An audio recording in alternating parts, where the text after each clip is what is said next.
തന്നെ വികാസ് വനിൽ 2 ആഴ്ചയ്ക്കുള്ളിൽ പുക പരിശോധന കേന്ദ്രം ആരംഭിക്കുകയാണ്. കേരളത്തിന്റെ വിവിധ ഭാഗങ്ങളിൽ KSRTC പുക പരിശോധന കേന്ദ്രങ്ങൾ സ്ഥാപിക്കാൻ പോവുകയാണ്. നമ്മൾ തന്നെ 5000 വണ്ടി പുക പരിശോധിക്കാൻ 6 മാസത്തിലൊരിക്കൽ ലക്ഷക്കണക്കിന് കോടിക്കണക്കിന് നമ്മൾ വല്ലവർക്കും കൊടുക്കുന്നുണ്ട്. അതിന് കൊടുക്കുന്നില്ല, ഇനി അകത്ത് കിടക്കട്ടെ. നമ്മൾ പുറത്തുള്ള വണ്ടികളും പുക പരിശോധിച്ച് കൊടുക്കും.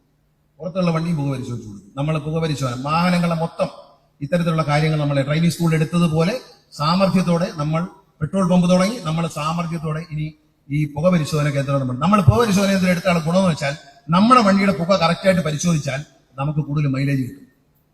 അത് നമുക്ക് കോടിക്കണക്കിന് രൂപയുടെ ലാഭം ഉണ്ടാക്കും. അതുകൊണ്ടാണ്, അല്ലാതെ 2 ലാഭങ്ങളാണ്. ഒന്ന്, വണ്ടി പരിശോധിക്കാൻ പുറത്ത് കൊടുക്കുമ്പോൾ പൈസ കൊടുക്കണ്ട, അത് ലാഭം. നമ്മൾ കൃത്യമായി പരിശോധിച്ച് മുന്നോട്ട് പോയാൽ നമ്മുടെ വണ്ടിയുടെ ഡീസൽ മൈലേജ് കൂടും, അത് നമുക്ക് ലാഭം. വലിയ ലാഭം, ഇതിനേക്കാളും വലിയ ലാഭം. മറ്റേ ചെറിയ ലാഭമല്ല, ഇത് വലിയ ലാഭം. ഇതൊക്കെ കണക്ക് കൂട്ടിയിട്ടാണ് നിങ്ങൾ മനസ്സിലായത്. നിങ്ങളെ 24 മണിക്കൂറും ഒരു AI പ്രവർത്തിക്കുന്ന പോലെ ഇങ്ങനെ പ്രവർത്തിച്ച് ഇത്തരം ആശയങ്ങൾ ഉണ്ടാക്കി ഈ സ്ഥാപനത്തിന്റെ നന്മയ്ക്കാണ് ശ്രമിക്കുന്നത്.